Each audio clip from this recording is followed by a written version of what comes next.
I'm Luke Story. For the past 22 years, I've been relentlessly committed to my deepest passion, designing the ultimate lifestyle based on the most powerful principles of spirituality, health, psychology, and personal development. The Lifestylist Podcast is a show dedicated to sharing my discoveries and the experts behind them with you. Appreciate. What's up, man? Well, I'm just coming down to Austin, get out of my bubble up there in Boulder and see the world and see you. Nice, dude. Welcome. It's good to see you again. It's great to see you. And thank you for coming to do it in person. Oh, God, I hate this Zoom stuff. I've done a couple of podcasts with different people, and especially when people know how to talk to each other, when they have good energy together, you never go off topic. Whatever you are is the topic. And some of these Zoom ones, even when I'm interviewing other people, it's like, they usually would track with me, and then we just, you're tail ending and bringing somebody back to where you wanted to go. Yeah, I'm grateful for the technology, right? Because kept things together in a time where we could have been hopelessly alienated if this was the 80s. Yeah. But let's get back together. Yeah, I agree. So thanks for coming out. I forgot to quiz you on what you have in your bag. Every time I see you, when I see you at parties or events, you're always like, hey, kid, come here. And you have something, sometimes above board, sometimes a little experimental. Sometimes experimental. There's some experimental stuff farther in there. But, whenever I give talks, I love nano-yohimbine. That's the alkaloid of yohimbine. No way. Oh, yeah. This is such a great central nervous system stimulant. James Maskell, I give him a bottle. And I do it before I talk because your word recall is impeccable. Really? Everything right there. You have enough firepower to stage the whole talk up there, and then the words just come down. You never miss anything. And James just texted me the other day. He goes, I love this stuff. It makes me feel so smart. Can I try it? Yeah. Yeah, do 3 of those. It's not going to give me an irreversible erection? No, in fact, everybody thinks it does that. It's like a brain erection. Okay, I can live with that. Yeah, your forehead will grow a little bit. I got a funny story for you about yohimbine. So a few years ago, I had some of this. I was like doing a libido experiment where I was trying to raise my testosterone and all this stuff. So I got some of the yohimbine HCl extract. That's what that is. This white nanoparticle. This white powder. Yeah. I don't really read the directions a lot. God, the dosages are minuscule. Yeah, so it says take 1 scoop. I'm like, teaspoon, whatever. Oh, I mean, it wasn't a teaspoon, but it was way more. A lot. Yeah. It was. You guys, this is a nano emulsified thing, which is why I'm holding it under my tongue and sounding really weird. Yeah. So anyway, I didn't even have a date or anything. Yeah. I was just like, I'm going to just try this out. And I took too much of the yohimbine. And this is a word of warning to anyone listening. Yeah. It was one of the most uncomfortable experiences of my life. In the heart? Just my whole body. I lived close to Cedars-Sinai. Yeah. I almost drove myself to the ER because I was so uncomfortable. So I started taking charcoal, went in the sauna. Yep. I mean, I was like, I got to get this stuff out of me. And it lasted for a while. It was one of my worst experiments. That's why I don't sell that. So you just took about 10 milligrams, right? And whereas when you took that teaspoon, you probably took a couple grams. And the reason I don't sell it is because it has a narrow therapeutic window. 1 pump of that feels pretty good. 2 feels good. 3 feels great. 4, you start feeling a little weird. By 5 or 6, you're sweating, your pupils are dilated, your heart is pounding. And so that narrow therapeutic window, people screw up with it. Like, if 1 scoop's good, 10's better, And because it quickly goes into being way too much of a stimulant. Yeah, that was a bad move. Yeah. Unfortunately, I didn't learn my lesson, and I've had some similar experiences. I mean, part of it's just being an immersive journalist of sorts and being a guinea pig and pushing the threshold of things so I can tell the audience, like, hey, don't do what I did. Yeah. Sometimes it takes 5-6 hours, sometimes 2 days to come out of it. Yeah. So, word to the wise there. What was the other thing you were pulling out? Oh, well, this, that's NAD Platinum, but for the road, stuff. I mixed NAD Platinum, the 1, and our new membrane mend, which is PC with astaxanthin and tocotrienol. Oh, wow. And so like those, I would take all three of those, Yeah. and I was just carrying on. So I just blended it all together. Nice, Yeah. nice. What was the other one that had a homemade label? Oh, this is a bunch of adaptogens that are part of the root of the new product that we're doing that has cool. the astragalosides in it as well. But there's jagulan, ashwagandha, licorice, and 2 types of ginseng. One is a fermented Korean ginseng, and one is regular red ginseng root. You want to try some of that too? Yeah. Yeah, you're gonna see it's fucking jacked. Is it? Yeah, with ginseng, especially the Korean, and you'll be like, "Whoa!" All right, so we're gonna dose some of that. Wow, so fun. I'm glad I mentioned. Wow, ginseng is strong. Yeah, we're not kidding there. It's not like when I was a kid, we used to go to Chinatown in San Francisco, and they'd have those little bottles of a root, Yep. and it had the flavor, but I never noticed any discernible effect. They probably extracted the damn root and then dumped the extracted root in the bottle, and then so you end up with some fiber and sugar water. Yeah, that's what those tasted with. Like, and then there was those little ampules you'd like crack off. Oh yeah, I forgot about those. Yeah, old school Chinatown stuff. All right, so where do I want to start? I want to catch up. I did your 30-day reset. Oh yeah, yeah, right before I left LA, and it was my first cross-country move. First move with a fiance. Again, guys, sorry about the voice there. I'm like, so this is an immersive experience. Yeah, I'm like, you got to give a really long answer so I can let this absorb. So, hellacious move. I mean, I'm a pretty calm guy. I meditate. I do all the things. So moves are trauma. But it was a lot. And so right before the move, I had the inclination. I want to get my mitochondria firing. I want to have energy. I want to be as detox as possible so that I have the mental and physical fortitude to handle this move. So I did the 30-day reset that your team sent me. And I didn't even read into it too much. I just followed the directions, which were super easy, by the way. Thank you for not making it complicated. It's like, wake up, do this. Middle of the day, do this. Before you go to bed, do this. Like totally idiot proof. Yep.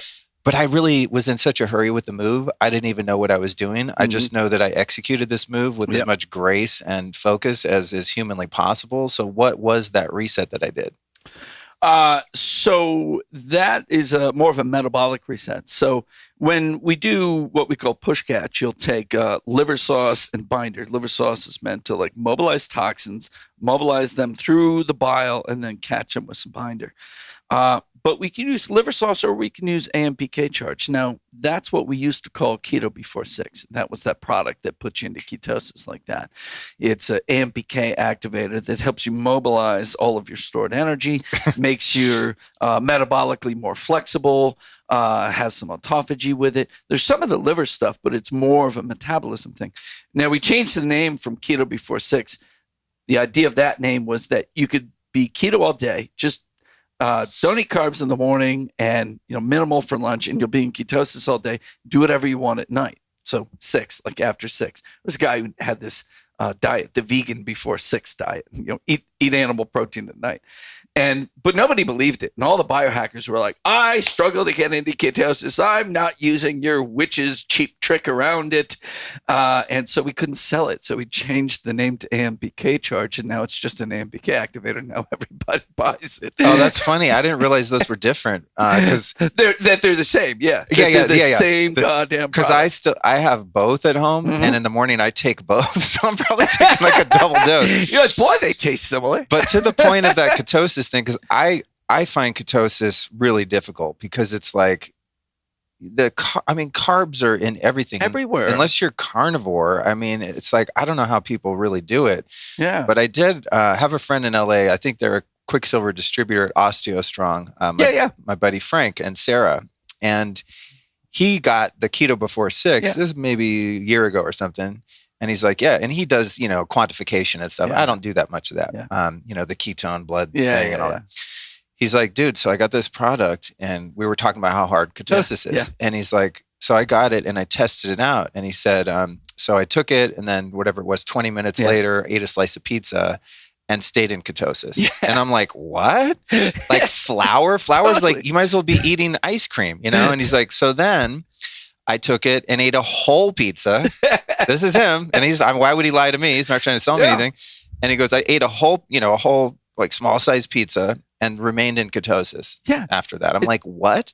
So that's when I started doing it. But then I started doing it and eating like ice cream and cookies and shit.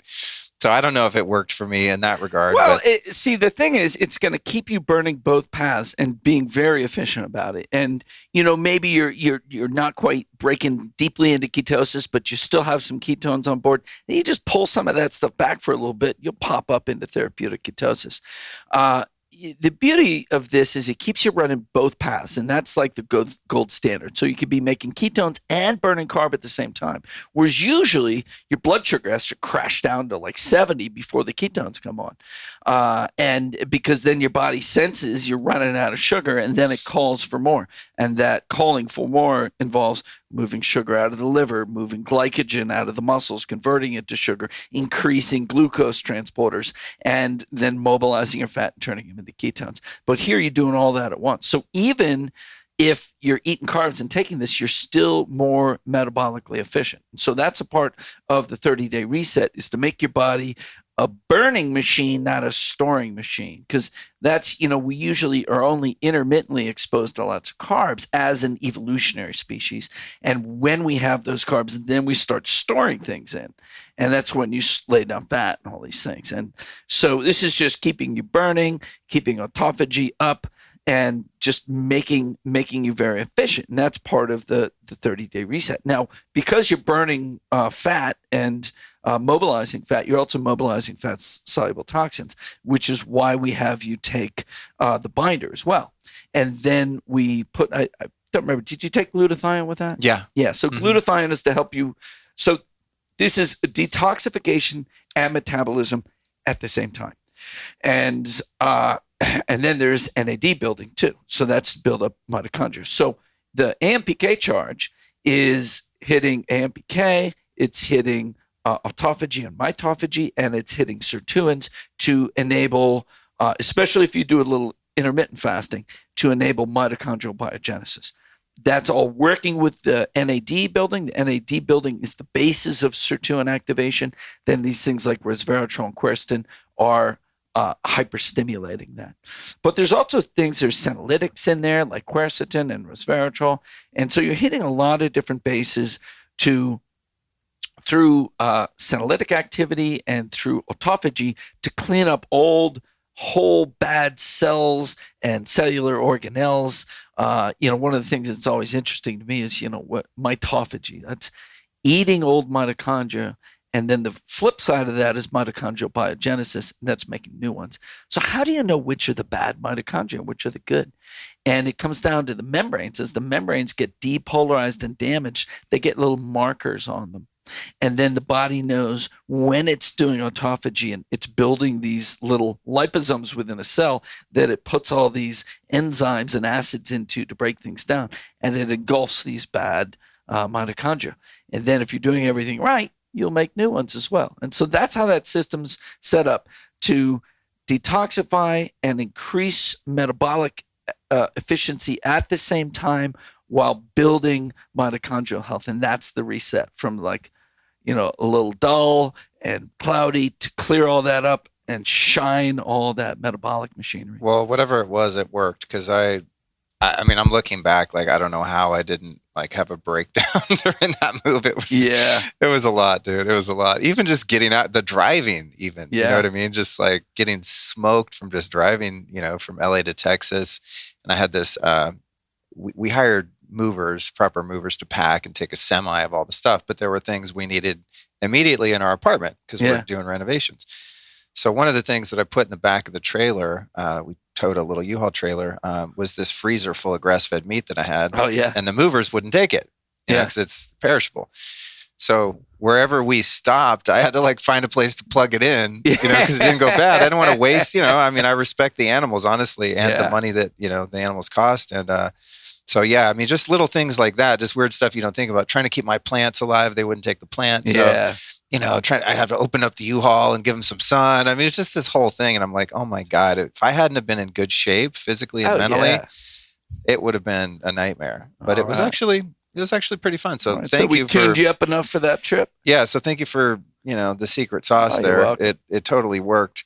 On that note, I guess you kind of, broke down metabolism in a way, the mechanisms, but zooming out in a bit more broad sense, like what is metabolic energy, metabolism? What are the metabolic diseases that tend to come into play when you don't have a healthy metabolism?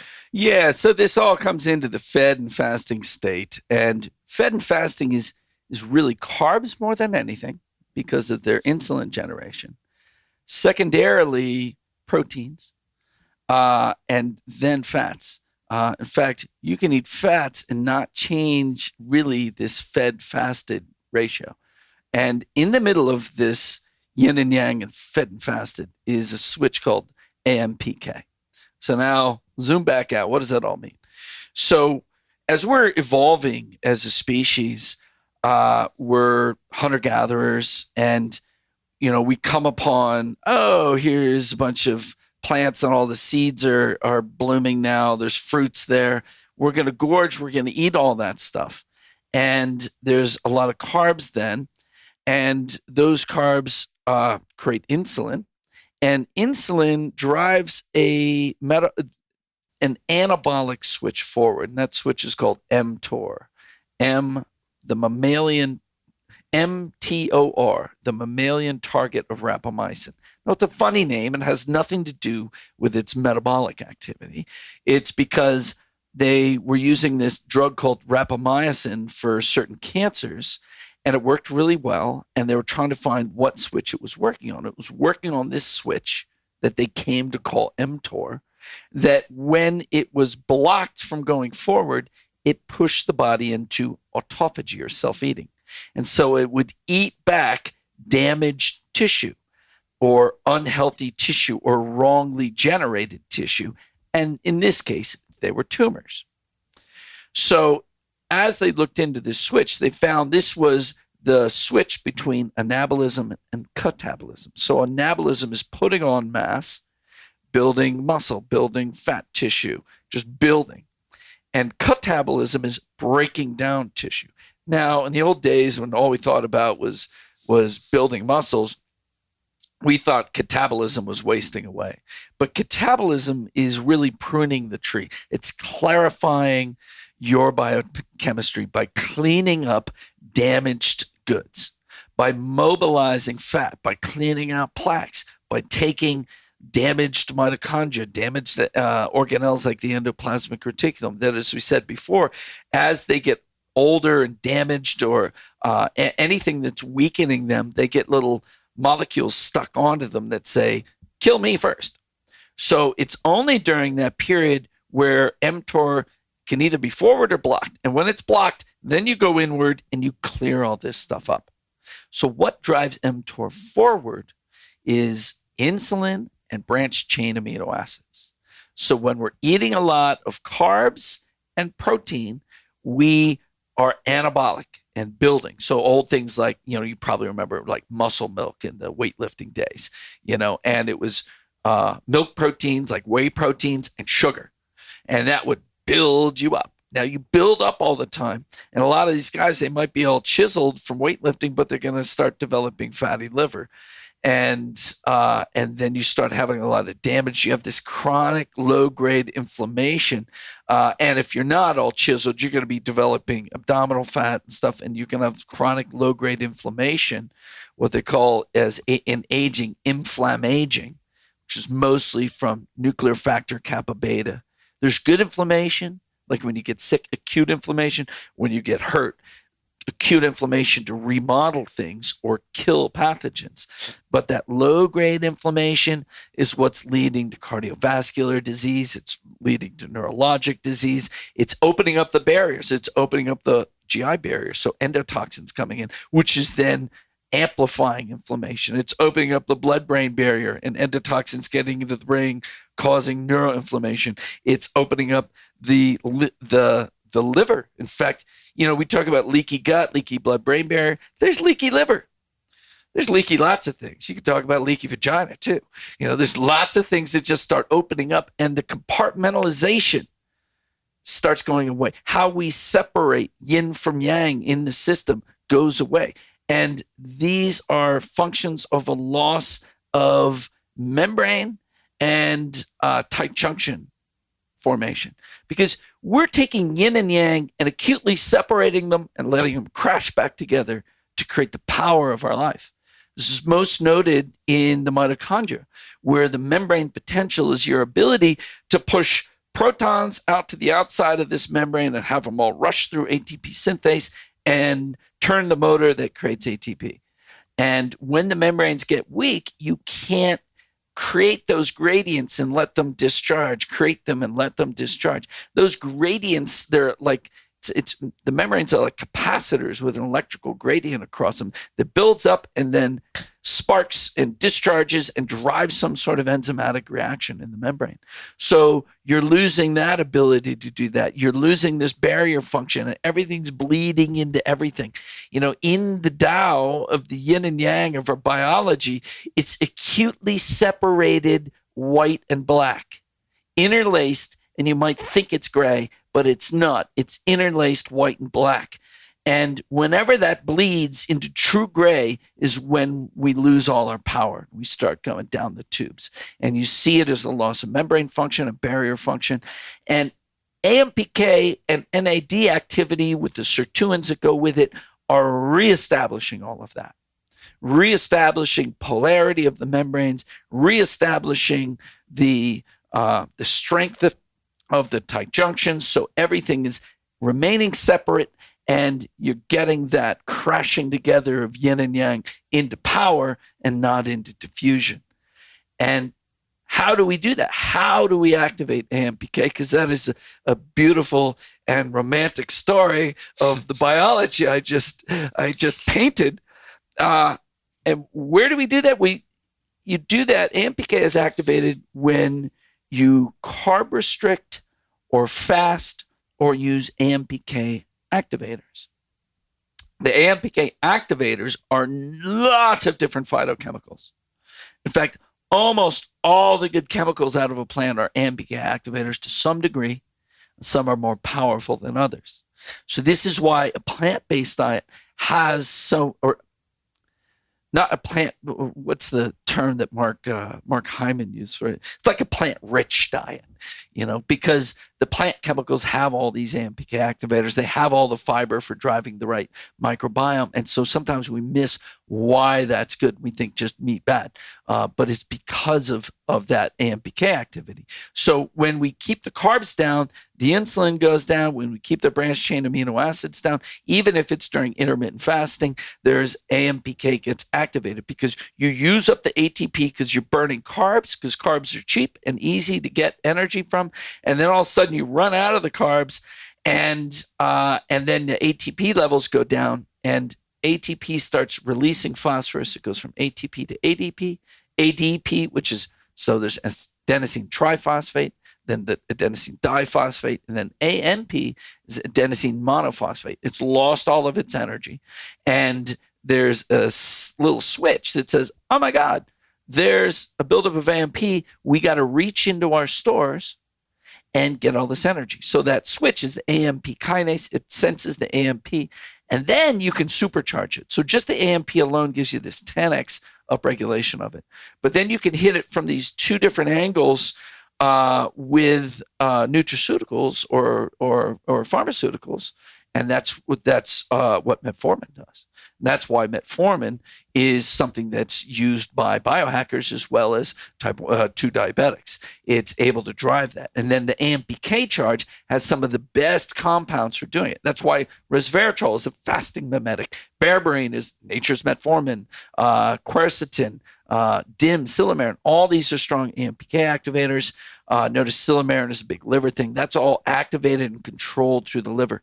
So when you take time to let the carbs go away and then AMPK activates, and exercise does this too because it uses up your free ATP.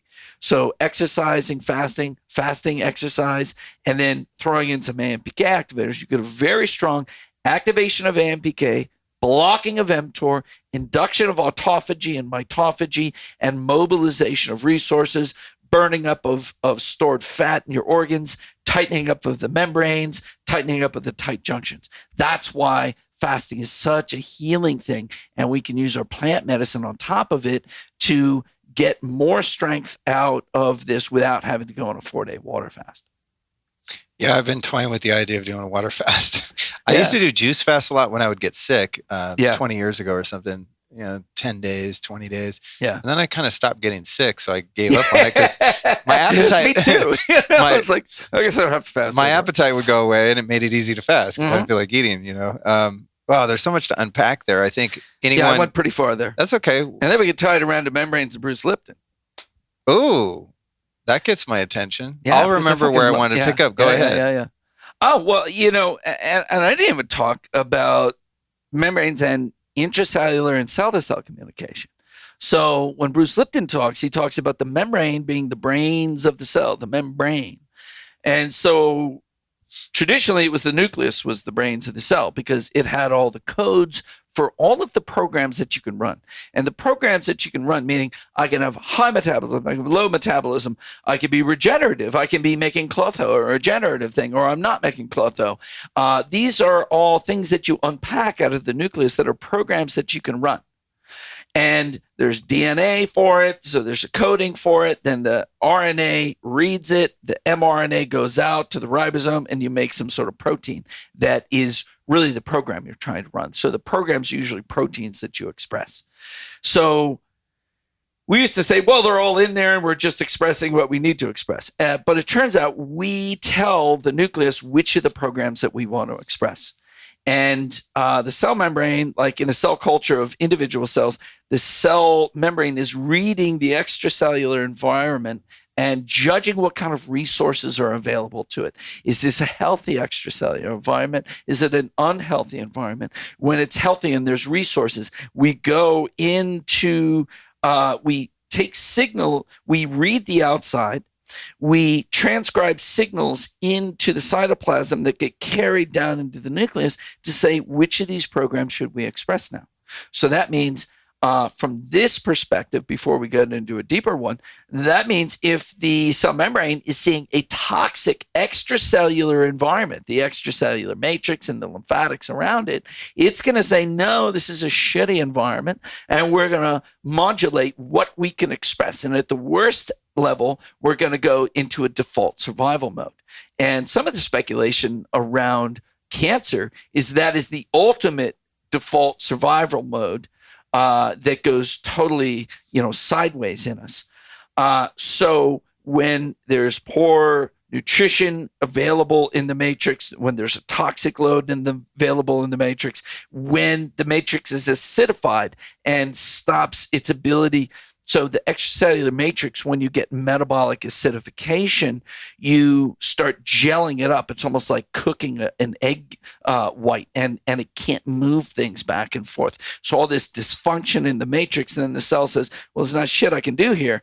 And so I'm just going to go into default mode. So that's why German biomedical medicine, like Alfred Pischinger and that crew, they're all PhDs that focused on the extracellular matrix as the healing way. And so there was extracellular matrix drainage. They figured out that acupuncture all works through cascading signals through the extracellular matrix. And there's this big open antenna-like array that of these proteins and carbohydrates in this gel matrix that are cascading signals across it. Bill Tiller even found these hyper-ordered ion channels through the matrix. So at one level, the membrane's reading the matrix and putting signals down into the nucleus about what it can do. Now, that was his story 20 years ago. Now we found out that inside the cell is tons of membranes. So the mitochondria is just a membrane, one big outer membrane and a really folded up inner membrane that's creating this potential to make ATP. The endoplasmic reticulum is vastly folded layers of membrane, harnessing that membrane potential to drive all these enzymatic reactions that are in the membrane. In fact, all of your hormone translations from from cholesterol down to pregnenolone, out to the adrenocorticosteroids, down to the sex hormones. All those transformations take place in either the mitochondrial membrane or the endoplasmic reticulum membrane. About 30% in the mitochondria, 70% in the endoplasmic reticulum. And almost all the proteins are made on the endoplasmic reticulum, just membrane. Then you got the Golgi apparatus. That's making proteins that are mostly being dumped into the extracellular matrix for the fibroblasts to pick up and weave the matrix, weave the structure of the extracellular matrix. And then we find out not only is that all happening, they're all exchanging signals. So there's signals from the outside to the inside, from the inside to the outside to go cell to cell, and then signals exchange between the mitochondria, the Golgi, the endoplasmic reticulum, all those transduced into the nucleus to say what we do. So what programs are available to us are a function, one, of the extracellular matrix health, and two, of the intracellular matrix health and the membrane potential, the amount of mitochondria. What are the mitochondria releasing? Are they releasing pro-inflammatory messages? Like senescence is actually coming from the signal for senescence is coming from damaged mitochondria. And those signals are going out cell to cell and killing other things. And so all of this is a membrane to membrane to membrane to membrane discussion resulting in manifestation of the genes that are either regenerative or the genes that are just saying, just fucking hold it here. So that's where the Bruce Lipton perspective comes in. Yeah. Of the cell being like almost a replica of the universe. From when you describe this, it gets so intricate, and anyone listening, it's like fractal discussions. Yeah, it's fucking wild. And I'm barely hanging on. I'm like, hang in there, Luke. You got this. One thing that comes to mind, though, I just have to ask you this. It's so interesting. I interview so many different types of people with different ways that they think and take in information. I find talking to you is so fascinating because when you talk, it's like I'm wanting to see a whiteboard. Yeah. You know what I mean? Like my mind's going, I need to see the drawing of this in order to understand it. So how do you study and how do you retain the information you learn? And, obviously you're passionate about just understanding the nature of biology, right? But like, do you go and study just scientific journals after journals after journals, take it in? Do you write things down?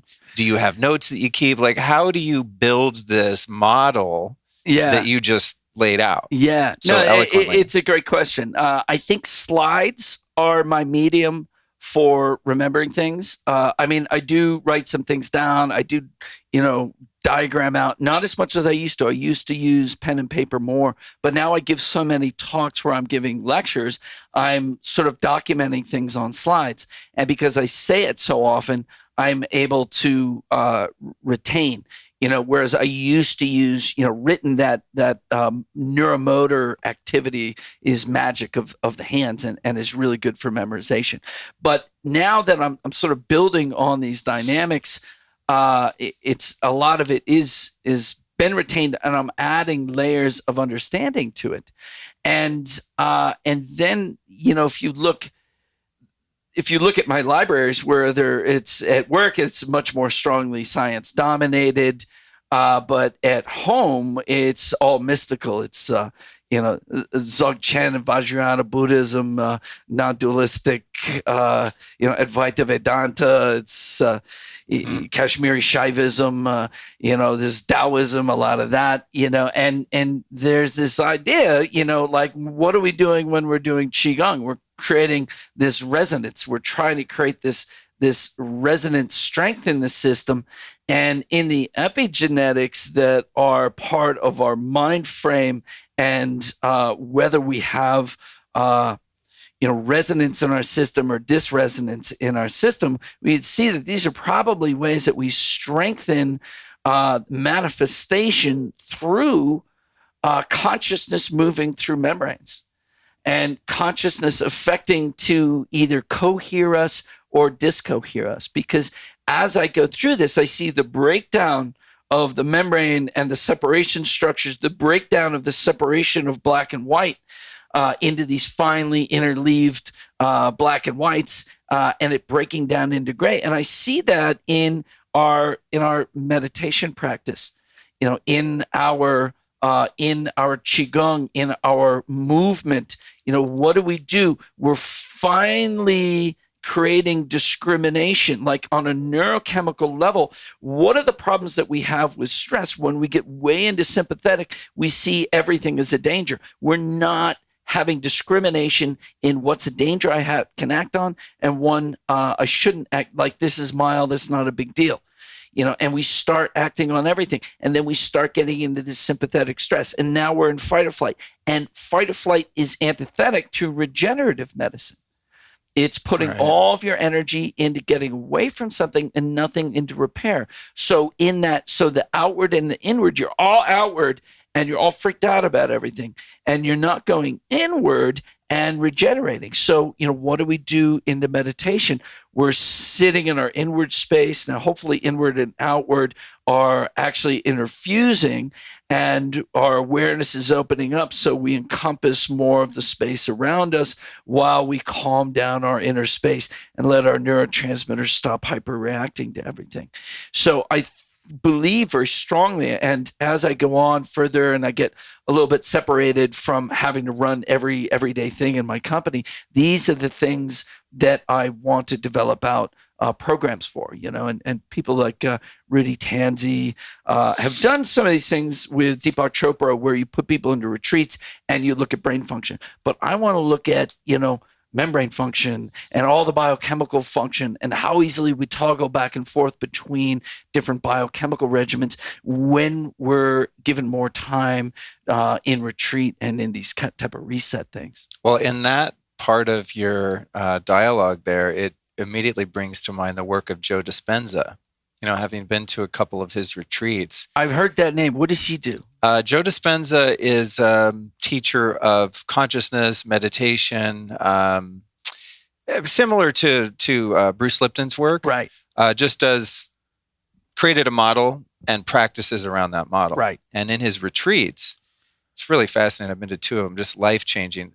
Just the closest thing I've ever experienced to a plant medicine, just completely sober, sitting in a room, doing breathing exercises, guided meditations. And one of the things that he does is very interesting is he has a whole team of scientists in the back of the room, at least pre-COVID. I don't know if he's doing this now. Yeah.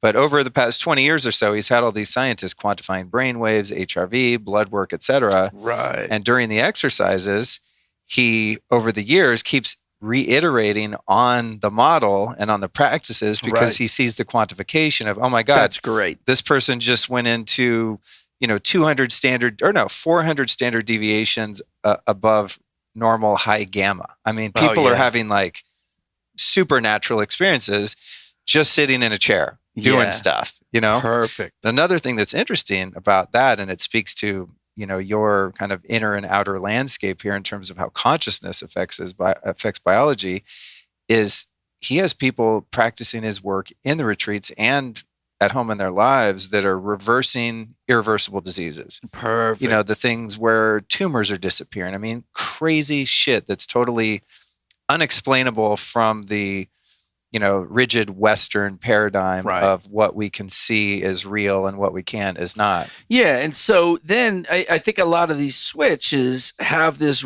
ability to flip with just the resonant space that you're on. And that's, I think when we're really in a good, healthy flow state, we don't have to intervene so much. These things just happen more naturally when our psyche is more. That's why I think you're going to see people really sick over the next couple of years from this massive stress out of the last 2 years, that those switches aren't going on and off. We're not going in the right states.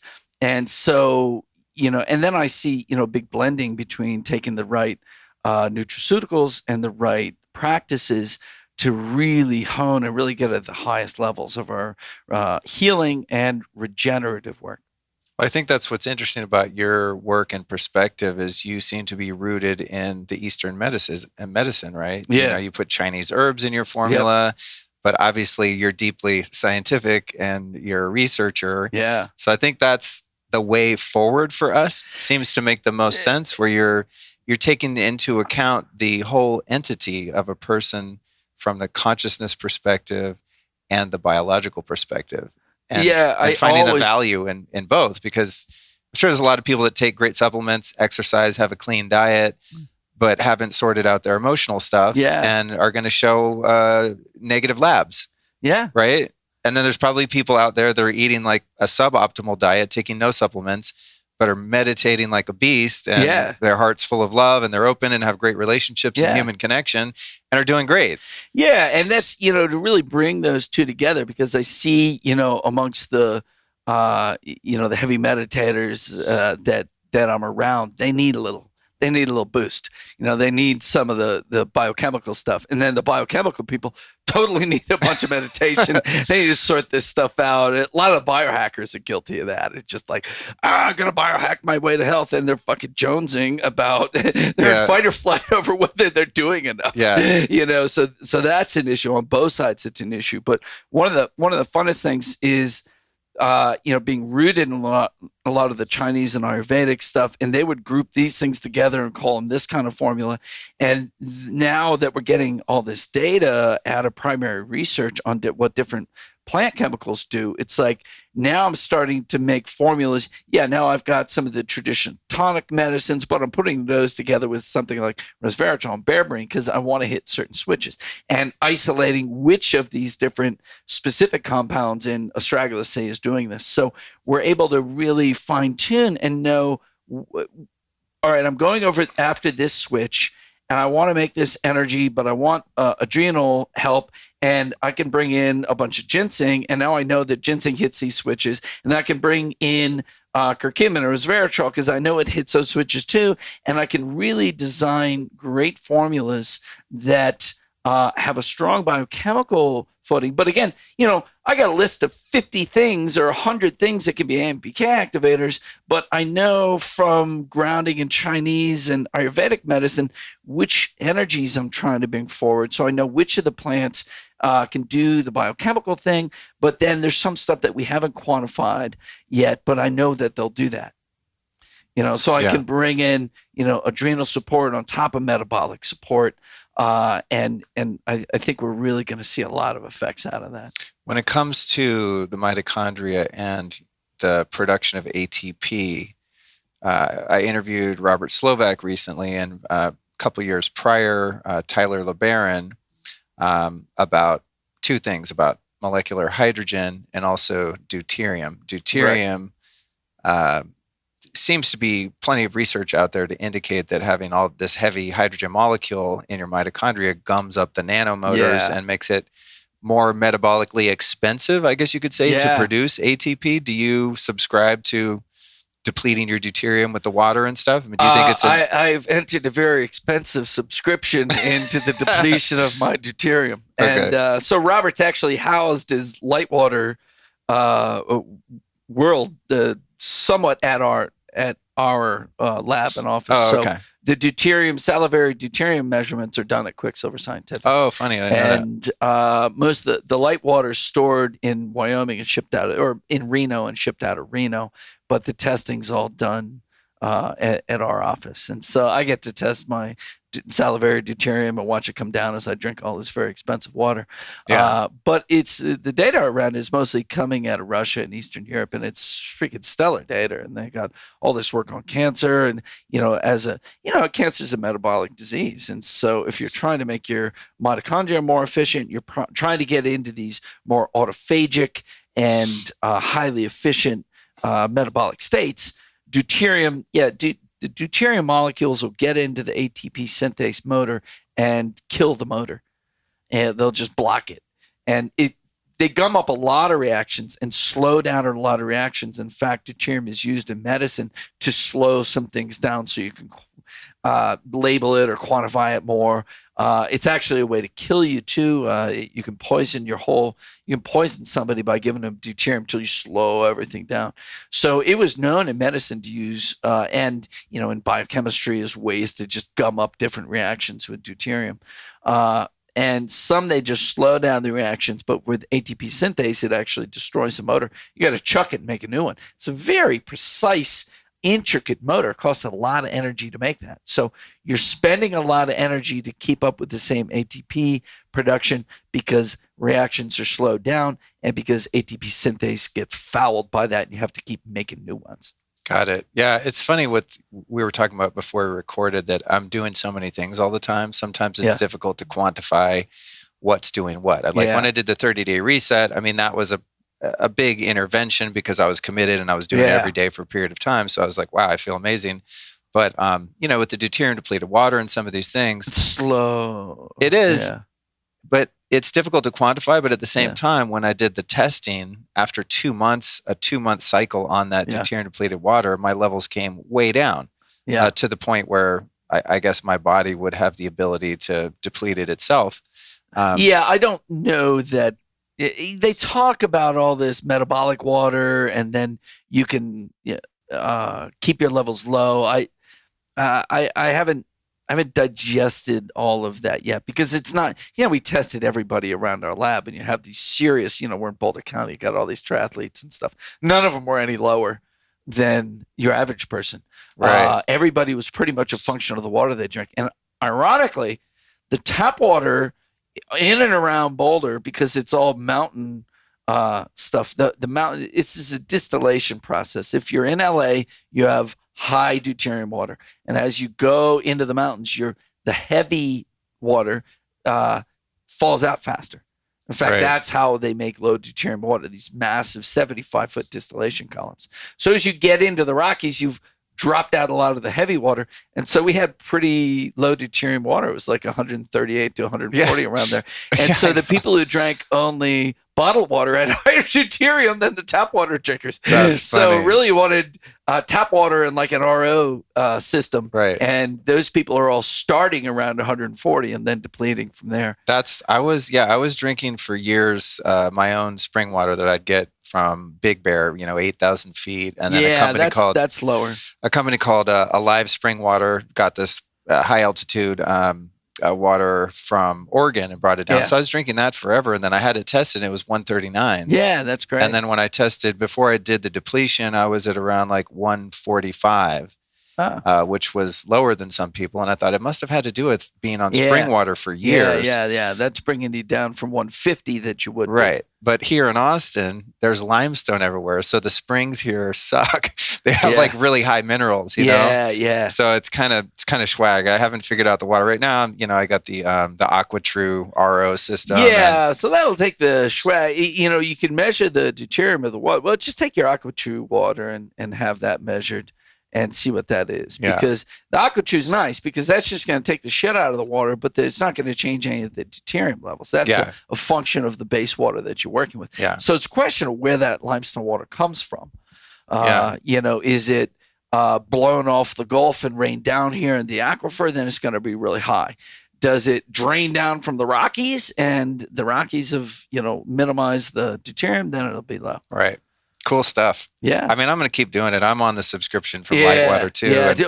What's your latest number? I haven't tested. I actually I'm bummed because it was about 2 years ago when I did the first round, and then I just didn't want to spend the money. If I had been thinking about it, I would have brought the little salivary things. I'll get one because me and Tracy did that. On a podcast when we were doing there. Yeah, I'm about I'm on a month in. So I could test now and then just keep. I think I'm just going to keep going. I mean, I'll just keep going. As long as what you do is you do it intensively. Like you try to only drink that for a while, and that depletes you. Right. And then to keep yourself going, it's like 2 16-ounce glasses a day. You don't have to drink just that. Cool. Yeah, it does get expensive. Yes, it does. But when it comes to health, what else are we going to spend it on? What areas of health and wellness have you seen spike in terms of Quicksilver's product sales, or just what you're seeing trends with all of the COVID madness going on? Yeah, well, obviously immune stuff. And so we fast forwarded a bunch of immune products. We made our immune charge, which was liposomal C and elderberry with nanoparticles of high doses of DA and some balancing doses of K and tocotrienol. And that was meant to like really quickly boost your immune system. And if you're doing these shots of it, we had these 12 mil shots of immune charge. And then you can get the 100 mil bottle and just do a teaspoon a day. So that we put out right away. And then we got into these high-end zinc complexes called zinc ionophores. Zinc ionophores, these are phytochemicals that complex the zinc, and that complex is lipid soluble, meaning it can passively move through the cell membrane and increase intracellular zinc. Now, normally, like hydroxychloroquine. yeah, right? so that was where that all came from, is hydroxychloroquine. You see, like that Jewish doctor, that funny guy out in New York who claimed 98% reversal of COVID. He was using hydroxychloroquine, azithromycin, and zinc. And you had to take the zinc with it, 200 milligrams of zinc sulfate every time you're taking this other stuff. And eventually he said, people said, why zinc? Zinc ionophore. Hydroxychloroquine zinc complexes go right into the cell. And intracellular zinc is crucial for the antiviral activity of the cell. Its natural immunological activity. There is some evidence that the virus is blocking zinc transporters. That, there seems to be, like, what is a symptom of zinc deficiency, acute zinc deficiency? Loss of smell and taste.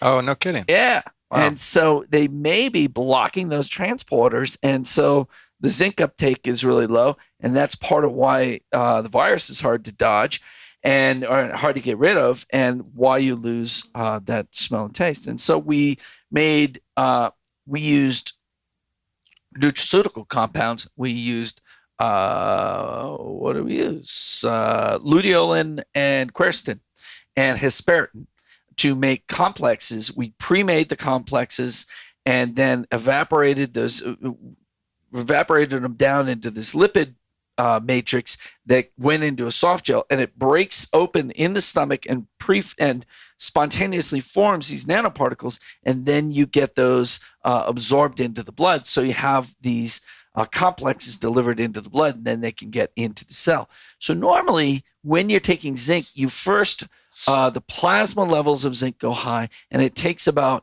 9 to 10 days to get the blood levels of zinc up. That's because basically the new red blood cells have to be born under high zinc levels, and then your whole blood zinc goes up. So what we found when we did a little bit of testing with that is you were instantly able to get red and white blood cell zinc levels higher using these ionophores. Now, some people just did the cheap route, and they just packed quercetin and zinc, and some used curcumin with zinc salts in a capsule and just hope that somehow this was all going to be formed in the stomach. But to really make that work, you got to pre-make stuff, then load it into the nanoparticles. And we saw the difference between those kind of products and this accurately made ionophore in the nanoparticle. And they weren't able to instantly affect zinc levels in the cells. And then we also made that in a spray, so you can a throat spray, so you can just coat your throat with it, and that'll help with your immune system in that crucial barrier area. Actually, there's all this sensing of the immune system that goes on in the back of the throat. In fact, there was a guy, I think this is available, I'm not sure if it is. He was making low dose interferon, and you'd spray it. He would call it homeopathic, and you'd spray it in the back of your throat. And he was an old physiology guy from the vet medicine world. And what they knew there is you produce, when you're under an immune threat, you produce interferon in your nose from sensing in your nose from the microbes coming in. You produce interferon, it goes down the back of your throat. That's part of the light post-nasal drip. And the interferon activates sensors in the throat and turns on your whole immune system. Really? Yeah. Trippy. Yeah, God, yeah. the body is so freaking weird and brilliant. Yeah. So Such a giving trip. the immune system that extra zinc in the back of the throat is really wild.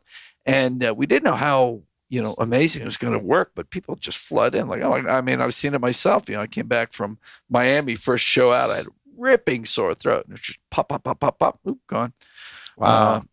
My son got COVID out of college, and he had a ripping sore throat and a headache, and pop, pop, pop, pop, pop.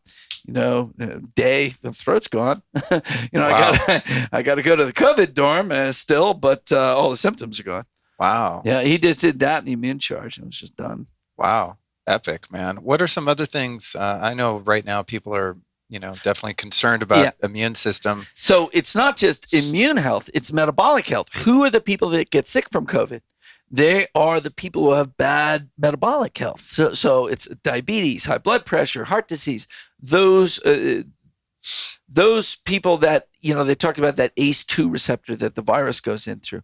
So they all have compromised ACE2 ACE-2 system. So there's ACE and ACE-2. ACE drives up blood pressure. ACE-2 drives it down. And it's the ACE-2 part that's damaged with these people that have metabolic problems. And it's already on the edge, that whole system that controls blood pressure.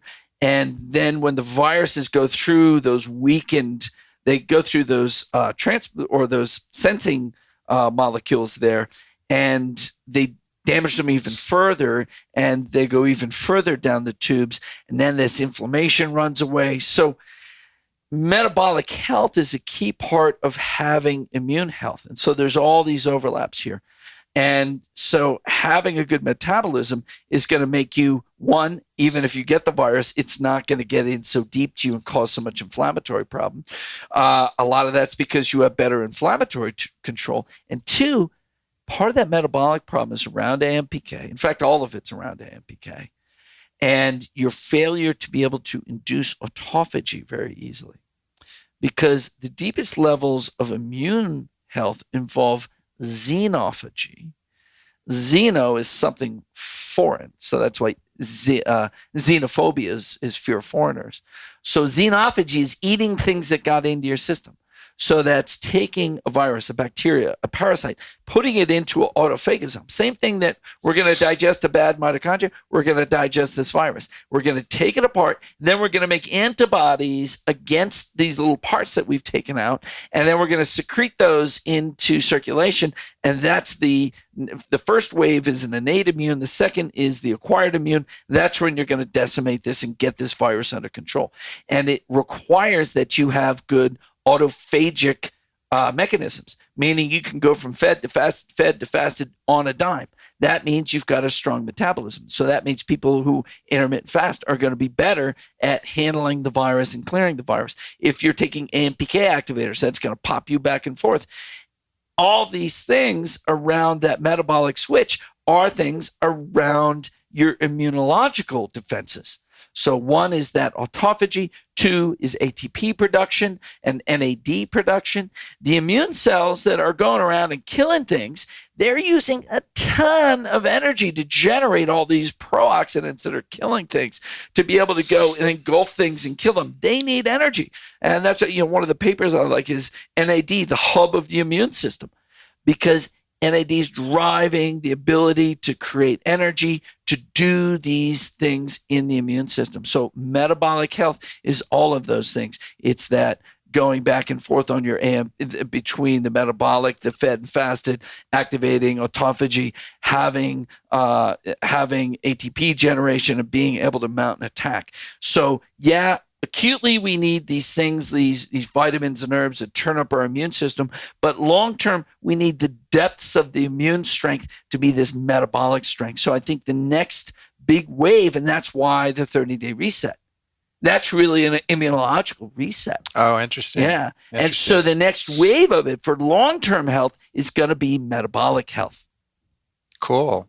That's interesting. Yeah, I never thought I guess I think about if you have low energy in general, that's when you tend to get sick, right? If you're sleep deprived, et cetera. So that's the metabolic side of it. That's the metabolic side of the weakness of your immune system. When it comes to NAD, now you guys use precursors to NAD, and then people like me will go get a NAD IV, or I just found this amazing guy. You guys would get along great. Dr. John Lawrence out of Sarasota, Florida. He's got a company called Mitozen, and he formulates all of these different suppositories. Not a sexy topic. Yeah. But the thought there is, they're formulated. I'm more of an oral guy. More of an oral guy than an anal guy. So he's doing these high dose glutathione and NAD and a bunch of resveratrol and all the things.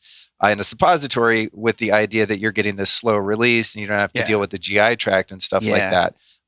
When it comes to exogenous NAD, is there any risk of slowing down your own body's innate ability to produce it? Like, something like different hormones that people take, and you're kind of signaling to your body going, you don't have to make that anymore. Yeah, you make you take super physiological amounts of testosterone, more than your testicles are making at the time. It shuts down your testicular function. You stop making luteinizing hormone, follicle stimulating hormone. You stop making sperm, even though you make semen.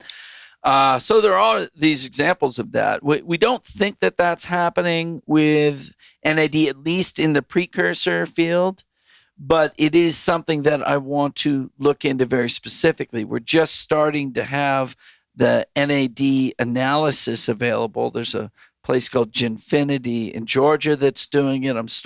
We're actually we're doing a 50-day study right now using a 3-month intervention along, very similar to the metabolic reset, but dragged out into 3 months, where the first month's more detox, the second one is more metabolic, the third is more purely mitochondrial. And we're looking at epigenetic age before and after, and different parts of the epigenetics of your metabolism, and these biomarkers, including Clotho, AMPK, mTOR, and NAD. So as the NAD, and that's basic NAD analysis, where also there's people like James McClellan, and at our lab, where we're trying to look more into using mass spec for the whole NAD metabolome, so we can look in and see how are we monkeying with that. Because the key thing that gets blown out is this enzyme that takes nicotinamide up into NMN, and that gets blocked by inflammation. It's called NAMPT. And so we're trying to circumvent that by putting in NMN, nicotinamide mononucleotide, or NR, nicotinamide riboside, and that being enzymatically converted into NAD. And that enzyme that does that doesn't seem to get blocked so much. But we do that, or you go and you do IVs of NAD, but there's some questions around that, because there's no transporter to bring NAD into the cell. There's transporters to bring NMN and NR in. Used to be, they said NR is the only one with the transporter, but NMN has one too. But NAD doesn't have that, and there actually might be a bit of a cell danger response aspect of having all this NAD flood into your system, because it would say that you just broke up in a bunch of cells and released all this NAD. So some people worry about that. The early NAD, then there's balancing with methylation. So early NAD, you go and you take a couple grams of NAD, and, two buddies would go in and see which one can remain standing after, because it just made you feel like absolute hell, and you'd like shit and piss yourself, like, oh my God, take it out, I gotta go to the bathroom. And everybody, of course, what does everybody say when you feel like shit? Oh, you must be detoxing, And right. On one hand, detox is limited by how much ATP you can drive. So if you're driving NAD, you're driving ATP, all of a sudden you can get rid of all kinds of stuff you didn't get rid of before. But a lot of the negative effects were imbalanced with methylation. So the way it works, NAD goes and activates sirtuins. It activates PARPs for gene repair. It activates CD38 for tight junction repair. Great. Now it's got all this energy built into it, and it releases these high energy phosphate bonds, and you're left with nicotinamide. That's one of your forms of B3. So all this is B3 cycling, right? So there's niacin and nicotinamide. So nicotinamide is the breakdown product of NAD, but nicotinamide, when it pools up, inhibits the sirtuins and the PARPs and the CD38s. So then you have to move the nicotinamide either back up to NAM or NMN and then to NAD, or you got to methylate it, move it out of the system. So if you're jacking a lot of precursors or NAD in the system, you're going to build up a lot of NAM, and it's going to block your progress. So you're going to use methyl donors to pee it out. You make methyl nicotinamide, and your donor there is SAMe. So SAMe is a big methyl donor. It's a big part of, having enough methyl groups is a big part of genetic health and neurological health. And when you methylate the nicotinamide, you're left with homocysteine. First SAH, S-adenosyl homocysteine, then homocysteine. And so you start building up homocysteine.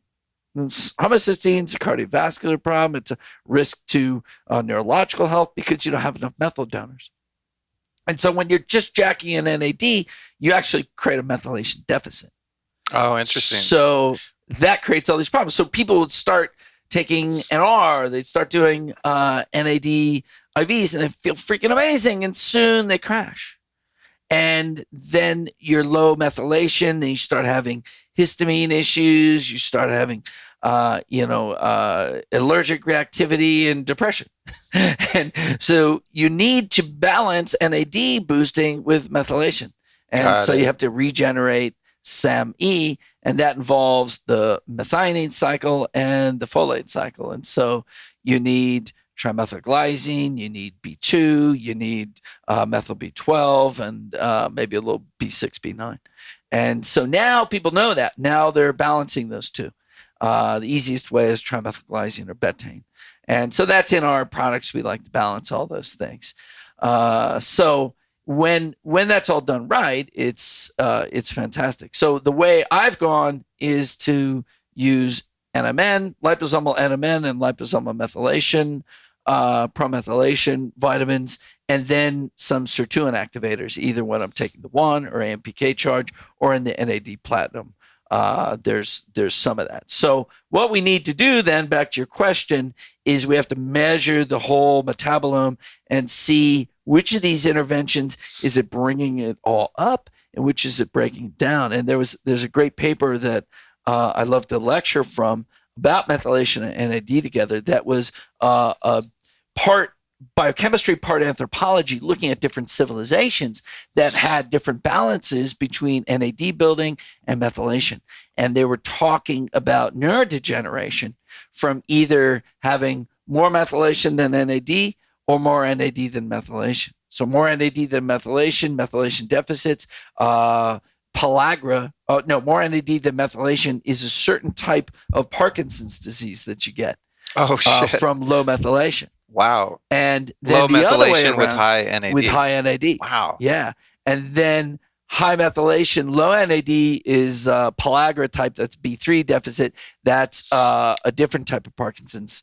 And so they both show the same problem with damage to the mitochondria of the dopaminergic neurons, but they come at it from different excess versus deficiency.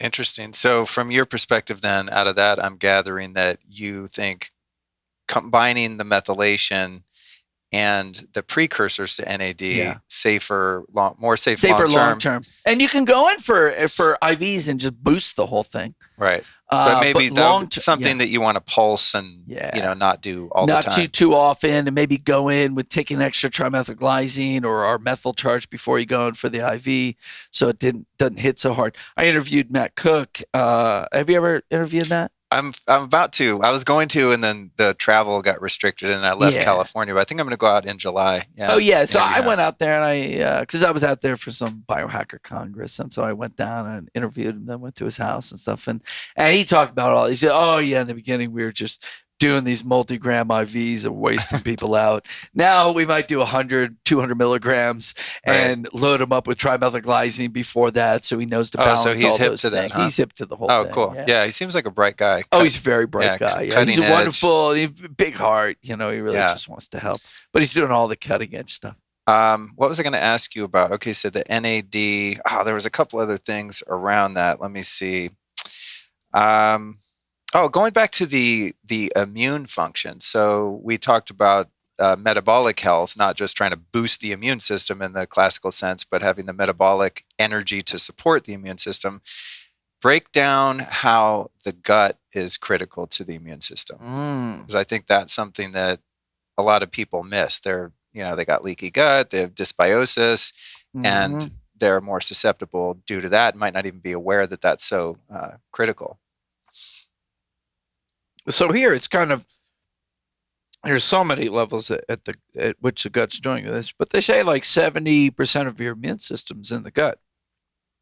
So the gut, you're reaching into the food that's coming through the gut, and you're sort of tasting it all and seeing what you have to alarm to, what you don't. So this sort of normalcy of response of the immune system, that discrimination of friend or foe, what to react to, what not to, is anchored in the GI tract. And then there's all this, when we talk about leaky gut, what's happening there is the tight junctions between each cell in the intestine. So cell, they're very tight, and they have the dendritic cells have these parts of their immune system that reach out and taste everything. And then they're deciding, where we're at.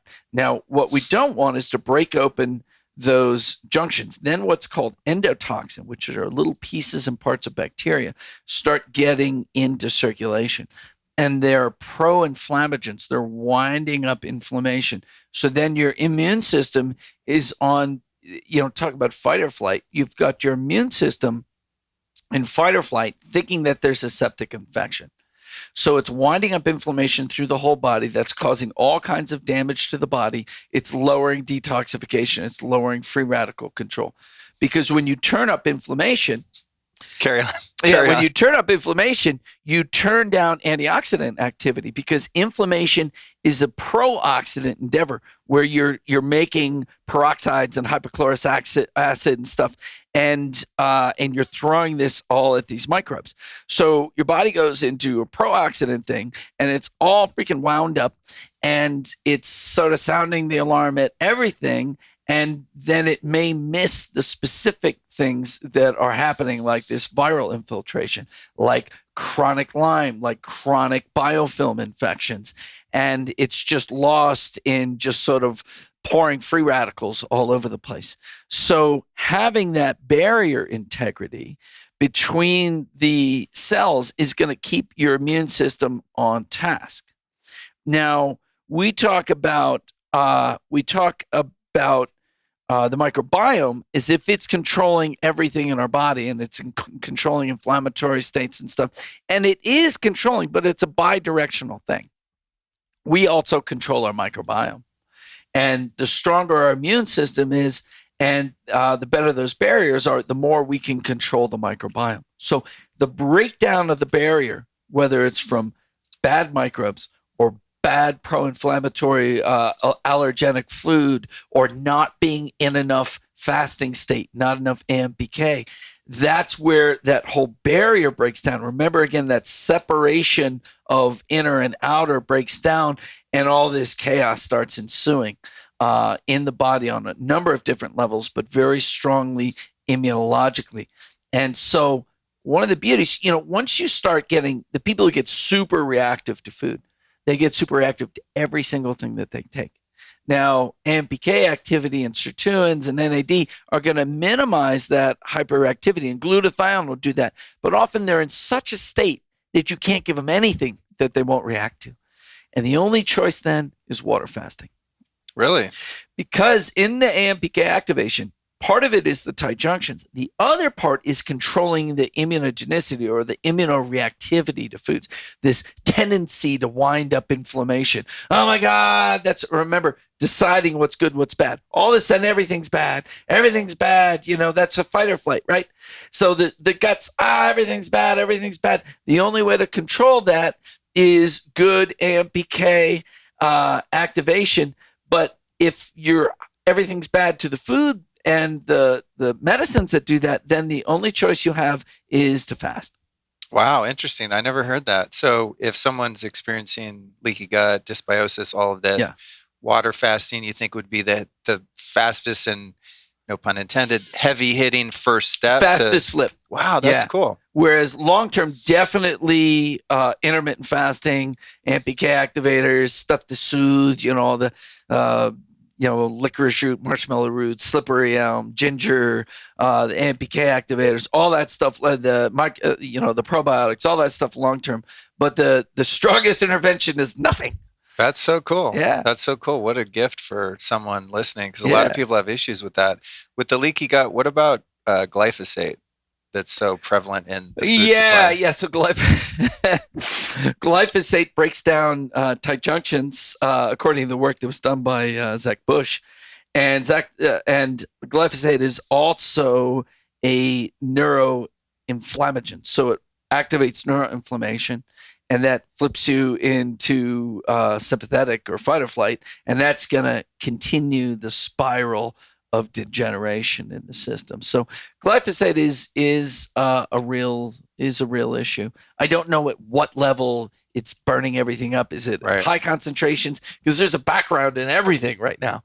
It's all over the freaking place. Yeah, Zach, organic or not. When I interviewed Zach, he told me something so disturbing, and he said that one of the prevalent practices in growing wheat is that when they want to harvest the wheat at its peak, they'll spray it with glyphosate to dry it out, or something to that effect. Like not just to use it as the herbicide or pesticide or whatever that it is, but to actually they spray extra on it to actually kind of cure the wheat when they cut it. Yeah, no, I know they were doing that to like kill all the weeds before they cut it, so it's like a nice clean thing. Maybe that's what it was. It was just so it's easier to separate the wheat from all the other stuff. Maybe that's what it was. It was just like at the time of harvest, he said they'll do a huge dump. Yeah. So that pretty much any wheat product you use that's not legit organic is going to be loaded with it. He claimed that as one of the main offenders. Yeah. So needless to say, anytime Allison, because she likes gluten, you know. Yeah, I like it too. My body just doesn't so much. But anytime she eating bread, I'm like, Luke, don't be a control freak. Shut up. Don't say anything. You know. Yeah. Because it's you hear things like that and you can't get it out of your head. And coming from someone who's done the research, not just like a meme that got spread around the internet, it makes it a little more meaningful. On that note, I want to get into to detox, and one of the questions I want to ask you. I know you guys do a lot of testing in your lab. I've done your trimetals test, which was shocking at the time because I found a lot of metals. Got rid of them though, doing all your stuff. Is there a test that is definitive for glyphosate levels, A, and B, if someone found that they've been laden with glyphosate, is it the same detox process that you would use for everything? Yeah. I think it's Great Plains Lab. They've got an EnviroTox panel and they have a glyphosate panel. I would think Doctor's Data would have one by now, but definitely Great Plains has that. And I've heard a lot of people saying, oh yeah, my glyphosate levels are high. And then I did your detox and it went down. So the core of our detox is this push catch. It's this liver sauce that is AMPK blocker, NRF2 activator, and bioflow generator. So the toxins leave your liver with bile. And so if you're cholestatic, meaning you have impaired bioflow, you're going to have impaired toxin flow. And so over the years of developing our detox programs, we've found that we have to synchronize all of the cellular detoxification reactions with bioflow. And so that's what the liver sauce does. And that's why we have a lot of different bitters, formulas, and stuff. So liver sauce synchronizes those two, dumps the toxins with the bile. It's absorbed so fast, it does that. And a half hour later, you take the binder, which is a mix of different binders. It's charcoal and zeolite, chitosan, IMD, our metal binder, and some gums for the GI lining. So that's the basic thing. And then if we're going after metals, we'll add in glutathione, maybe EDTA. If we're going after mold, we might add in it would definitely put in some more glutathione with that. We can modulate that. If there's a lot of anxiety and neuroinflammation, we'll add CBD in with it.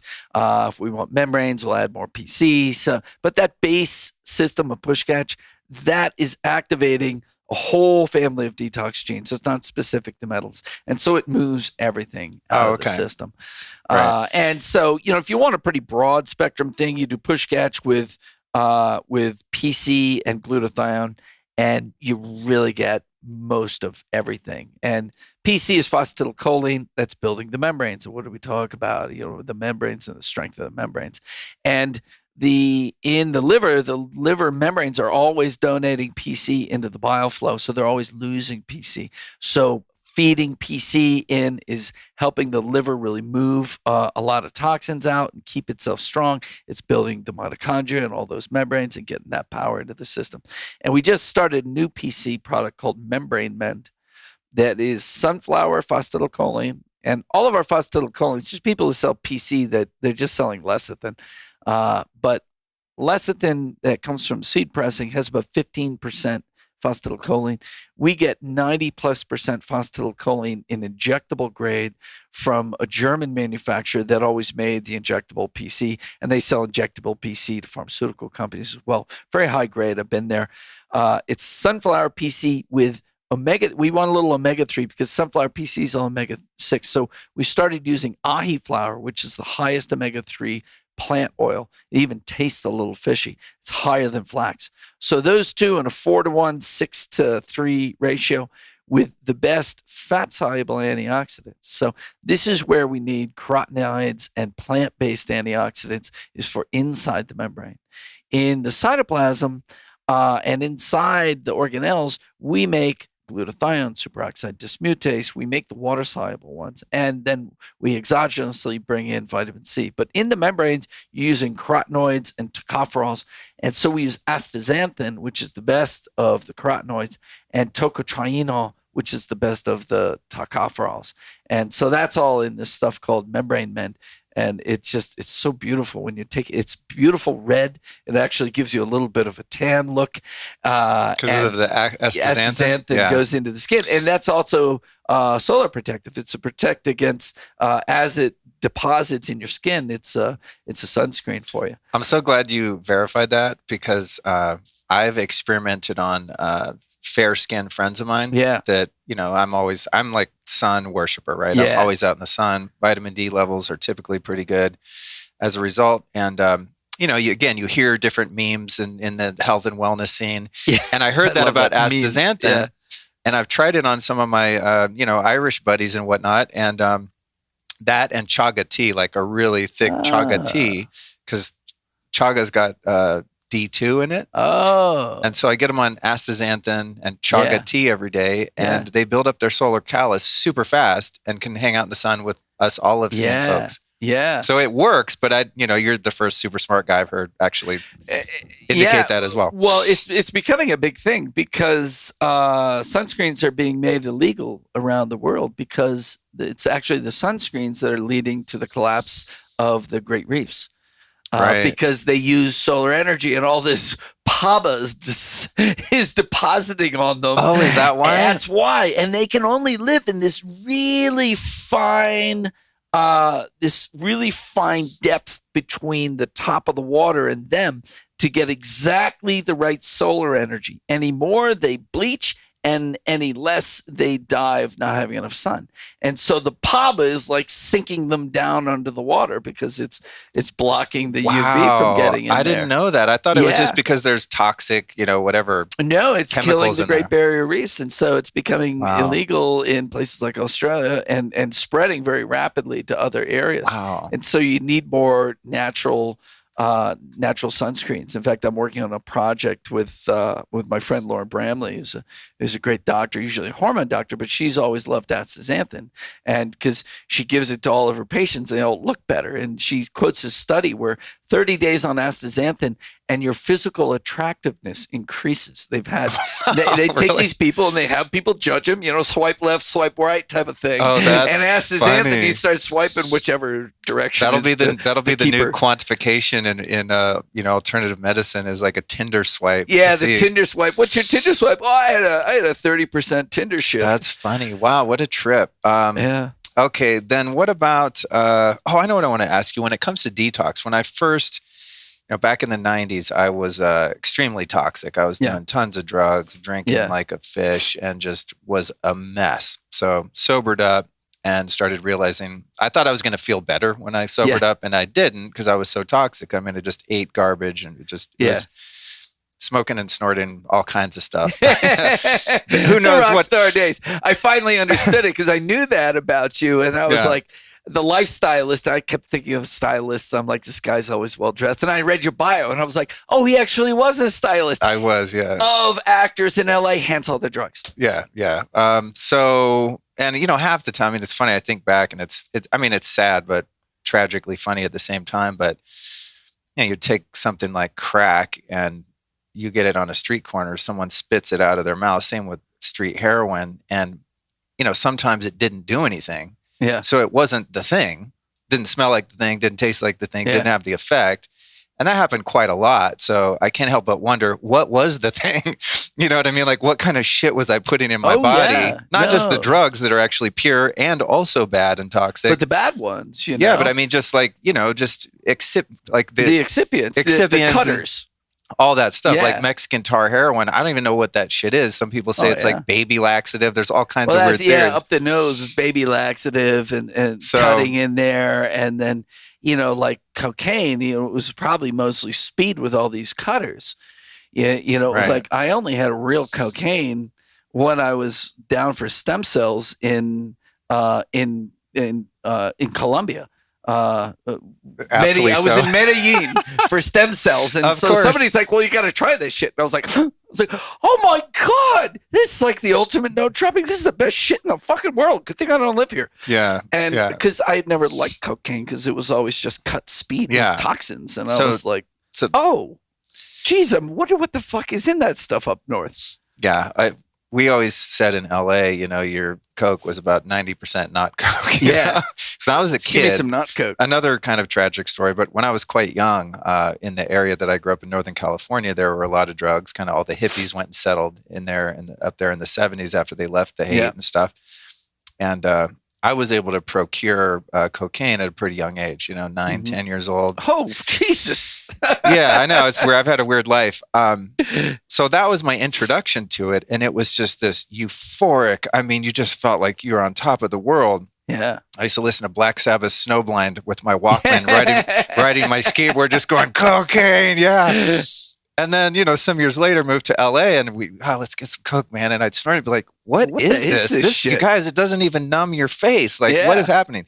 Anyway, I digressed. The whole point there is I was in dire need of detox. This is Quicksilver, push, catch, sophisticated system. So I found this guy named Dr. Richard Schultz, who was like a raw food, vegan, like a student of Dr. Christopher, like old school American herbalist. And he made great formula, still does, the American Botanical Pharmacy. Yeah.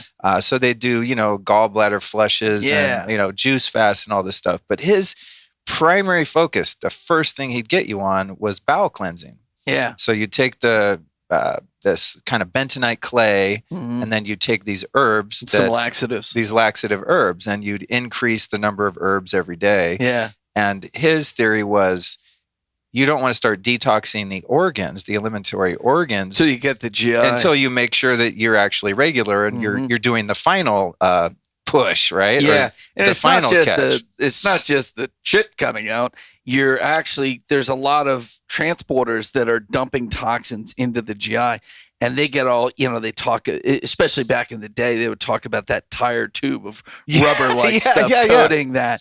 And you got to clear that away and get that transport system so it's dumping all of those toxins in there, and that the colon, the lower area, that's all of this lymphatic tissue. That's where you're kind of doing a plasmapheresis down there. So you got to clear all that out, and that's why all those binders, like the clay was the classic one, and that goes back to Michel Abissera, was a French naturopath. He did tons of work on clay through the GI, maybe 100 years ago. And so those guys are doing that. I mean, it's a great, great path. And I have one crazy paper that was like published in some obscure journal, and they were giving mice charcoal for their whole life. And the ones that were taking charcoal lived longer than the ones that weren't. And they called it a third organ or a fourth organ of elimination. And we're increasing the body's ability to remove metabolic toxins. And, this is at the same time where like doctors and stuff are saying, if you have a liver, then you're detoxifying fine. So that was your start, was that classic GI-based clay and herb thing. And then a lot of colonics. I went to Hawaii, this place, Angel Farms, and did like a 2-week gravity-fed colonic with ozone and all kinds of herbs and stuff. You were just linked up there for 2 weeks? Yeah, totally. No, it was like you're on the table for 2 hours a day. And then at the end of each, there's maybe 6 or 8 people there. And it was like a gross, but also really interesting thing. If somebody came out of their little station and everything that came out of you be like in a tub afterward. Yeah. And so you couldn't help but peek in there. And you would see some people with those tubes you described, like this whole like kind of mucosal lining kind of thing would come out. But some people would have huge parasites. I mean, it looked like a freaking gardener snake, Oh, and so someone would come out of the room, you guys, look what I got. And we all kind of reluctantly then you have to look. Go in there and like poke it with a long toothpick, the little stick, and I didn't have any of that coming out, but there was, crazy not stuff. To be gross, but just black sludge from God knows when and not what. To be gross, we're already there, man. Yeah. So back to your method of detox, the push catch, where you're exciting these organs, your liver, etc. and then dumping those toxins. I mean, do you recommend that someone prior to doing that goes and has, a series of colonics or does any of that stuff? That would be a really good thing to do, and it would really help. You can't set the bar too high because then people won't do anything. Like you get somebody to agree to do 2 weeks, 2 hours a day on the colonic table. When are they actually going to pull the trigger on that? Yeah. 5 years later, or when they think that, it's going to be a laxative based detox because they're all like, oh, it's a detox. I have to be close to the bathroom. And so it's like, no, not necessarily. So here we're working from mobilizing stuff out of the liver and catching it there and then cleaning as much as it goes through of the colon out as we can. But we're not getting down to that level. I mean, we probably are to some degree slowly breaking down those big tubes of biofilm down there. But that is so there's the upper GI detox and the lower GI detox. So think of the upper GI detox as the primary chemical detoxification zone. And that's where all these transporters that move toxin conjugates, they're all going through the liver, and they're also along the upper GI. And as you get progressively farther down the GI, you have less and less of this chemical detoxification, more and more buildup of this big microbiome and its control, and then a lot of this water exchange going down in the lower GI. So lower GI at the most high level of doing colonics is more like plasmapheresis, like cleaning up your plasma.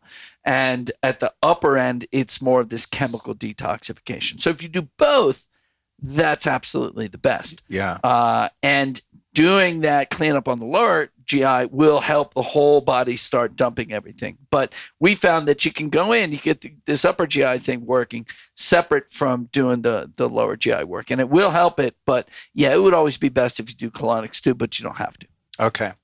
On to heavy metals, because I know this is an area of expertise of yours. And as I said, I did the tri-metals test, and then I did... Yeah, the mercury tri-test and the blood metals panel. Yeah. Those two. And so even though I had done tons of detoxing and stuff like that, I still had a bit more mercury than I would like, which is none. And then I had high lead from God knows what. And so I did your black box and then retested, and I was like, holy shit, it worked. Like they were lower. Yeah. I mean, like within passable normal like I person. can deal with that. Yeah, normal person standards.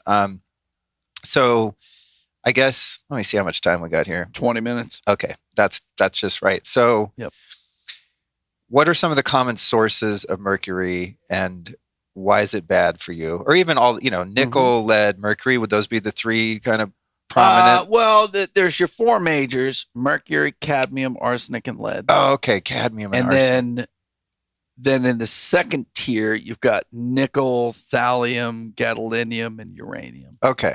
I'll put those. So how are we getting metals into our body in this, like widespread sort of epidemic of people just being high in metals and all of the cascade of other problems that come as a result? Yeah. So let's go into mercury, cadmium, and arsenic, and we'll pull that out. Those are food and water-based exposures and dentistry. So mercury, you've got the silver amalgam fillings. It's probably arguably the worst form because it's a metallic form of mercury that, mercury is that liquid metal. So it's got a vapor phase coming off of it. So there's a vapor phase coming off of it. You're inhaling it, 80% uptake across the lungs into the blood. And that form, the vapor can go anywhere and go into the blood. Across the blood-brain barrier, it can go into the joints, to all kinds of stuff. And then after a couple minutes in the body, it oxidizes and breaks down into inorganic mercury. And that's where it's toxic. So it can get locked into the brain and have toxic effects there. It can go just about anywhere. And then you got fish. So fish is a more mobile form. It can kind of go into the brain, out of the brain. It can kind of go around more. It's a little less toxic at a cellular level, but it's really bioavailable. You get 95% uptake of mercury from the fish. So you got to choose fish that are lower down the food chain. That's all a food chain thing. Shark, top of the food chain, highest level. Swordfish, right next to it. Really big tuna, right under that. You eat from there, you're going to get mercury toxic, like Tony Robbins did, like the CEO Right. of IMAX. So, Tony figured it out, detoxed with me, and got everything down before he had permanent neurological damage. The CEO of IMAX was, I will say arrogant, because I met him. He's an arrogant motherfucker. And he stopped eating fish and his levels came down. He was at the same level as Tony. But he walks with a cane now. He had permanent neurological damage. And when I suggested detox, he just kind of brushed it aside. Well, choose the cane. And so those guys were eating nothing but like swordfish and tuna, really high on the food chain. Sushi and whatnot? Yeah, sushi and tuna steaks and swordfish steaks. It's rich man food. Right. It's the steak of the sea. And versus like, eating, not that I really like farmed fish, but it's low mercury, but anything small. You can eat anchovies, kippers and sardines all day long and never have high mercury. But there's everywhere in between to choose from. Like in the salmon. I love salmon. It's got all kinds of great things to it. Get nice wild sockeye, pink coho salmon, very low levels. You get up to king salmon, much bigger salmon. So for any fish, the bigger it is, the higher the mercury. Now you're borderline. Now, king, I love king, but like once or twice a month, So it's, and it's not like we go out for sushi and you order some hamachi or you order some tuna and I say, no, evil. No, I'm going to eat it. I love it, but I'm not going to eat that very often. So you have to control how much you go in. So methylmercury is coming from fish. Inorganic mercury is coming from your amalgams. The vaccines used to have ethyl mercury in them, which is really bad, but it's really not in the vaccines anymore. And so that's your mercury. Then arsenic, you get a lot from groundwater and from foods. Unfortunately, rice and certain grains have a lot of arsenic in it if they're grown in high arsenic soils. And also from chicken. Conventionally grown chicken, they use arsenic as an antifungal or antiparasitic and anti-something. And so that builds up into the chicken flesh. Then cadmium, unfortunately, cadmium is like the metal for super vegans because they get it deposits on a lot of deep leafy greens. And a lot of the organic farms that are out there are donated open space land from municipalities trying to do something productive. So they got this land that they can't put any houses on next to the freaking highway.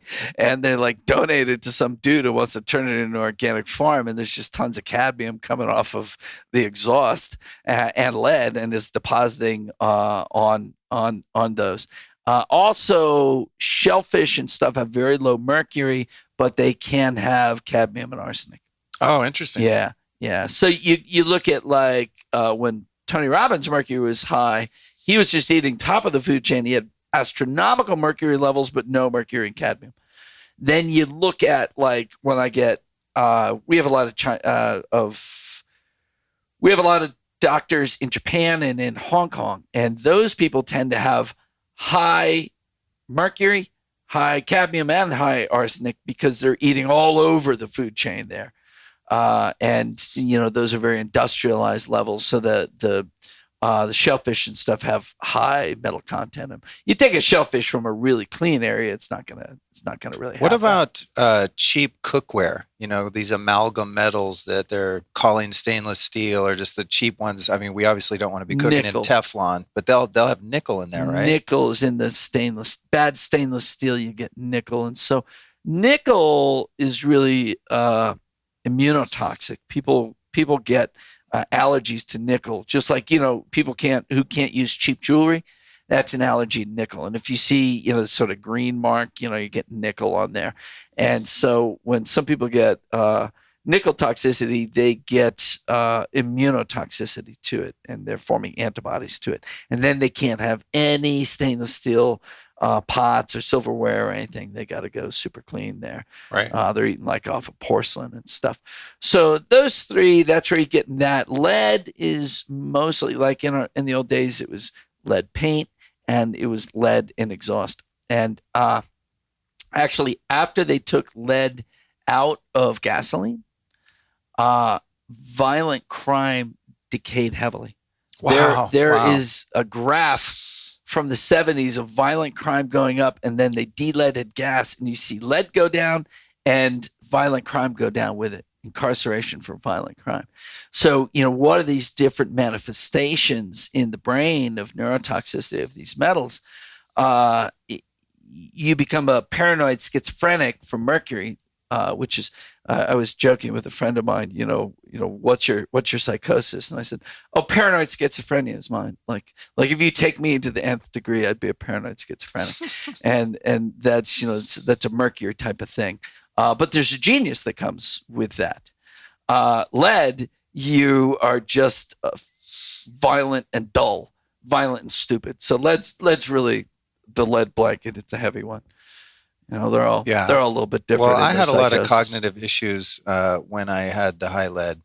Yeah, and I think I got brain fog. I was trying to think, because my levels were off the charts at one point, and I was trying to trace back, was I eating paint chips as a kid or what? And I didn't remember. But one thing I did remember was I'm thinking about where you grew up, like where all the hippies went up in the hills and stuff. They probably got cheap paint. Yeah, that's quite possible. But one thing I know that I did is at one point I was living in this apartment, and it had this banister on the stairs. And it was painted 1 million times. It was like built in the 30s. So I wanted to get the paint off. I realized and you took it all off. It was really hard to sand it. So I got that chemical stripper. Oh, yeah. Right. And then I was like stripping all that paint off. Strippies or something. Yeah. That must, I was like, that must have been it. Because then you'd get like this grinder and take it all off. I wasn't wearing a mask. You probably have massive. Yeah, so I got it out. I did your stuff. I did at one point, I think I told you last time, I did the L. Ron Hubbard niacin sauna thing. And both of those did it. And then it was like negligible. So there goes, did it affect your prostate too?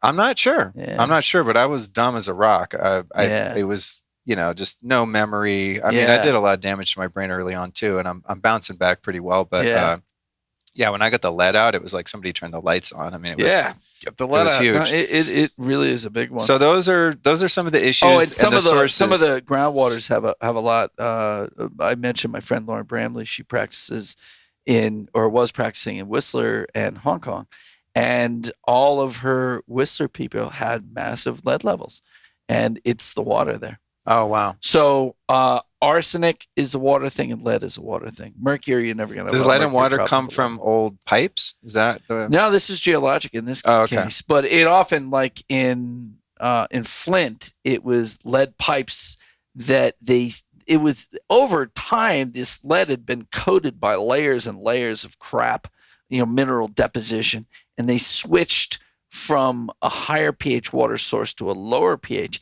and it dissolved all the coating of all this corrosion on the inside of the pipes, and all of a sudden mobilized all this lead out. Oh, interesting. All right, so how do we get the metals out? First, we want to test for them, right? To see clinically what's happening there. Then you're gonna we have a couple ways to build your metal detox. You can do our old school one, the cube. If you have lead and cadmium, add in EDTA. So we had cube plus EDTA, or you do our more modern one, which is cube 2.0, which is the push catch with PC, glutathione, and EDTA. And because you guys are testing pre and post like I did, I mean, then you can absolutely quantify that this is working. Where you are, do you need more? Some people have blockages. Genetic blockages. They got it. Some people got to do it for 12 months. Other people, 2-3 months, and zip, it's all out. And does your methylation have to do with how you handle metals as well? It's multifactorial. I mean, people, talk about an internet meme. Oh, I don't methylate, therefore I don't detoxify. It's like, there's a lot of overlapping things going on. Methylation definitely could be part of it. Glutathione processes are much stronger a part of it. Metallothionein, which comes along with the glutathione processes. They're just starting to tease apart what those different ones are for detox and different ones that make you more sensitive to a certain level that you have. So it's hard to look at a number and say, oh, I'm toxic or I'm not toxic. You have to look at the number and you have to look at the symptomology. But the number tells you, like, if I feel this is toxic from the metals and I get it to go down 80%, but I don't feel any different, then, it might be something else. But the number is something to track to know what's your goal, how far down do you want to get it, and how well is it getting down there.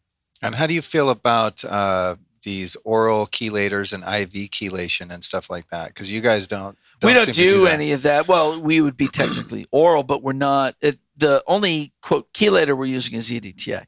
We don't use DMSA and DMPS. If you want to use that, you can. And a lot of my friends like Todd Lepine, Mark Hyman, the guys at Ultra Wellness, will overlay a chemical chelator like DMPS or DMSA over our program.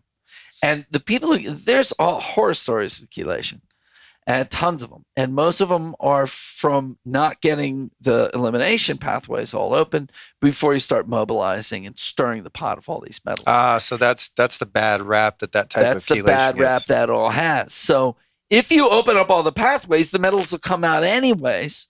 But if you want to speed that up by taking the chelators, you can do that, but only on top of a fixed draining system. Got it. That makes sense. Love it. Okay, then let me see. 10. What about, okay, thank you.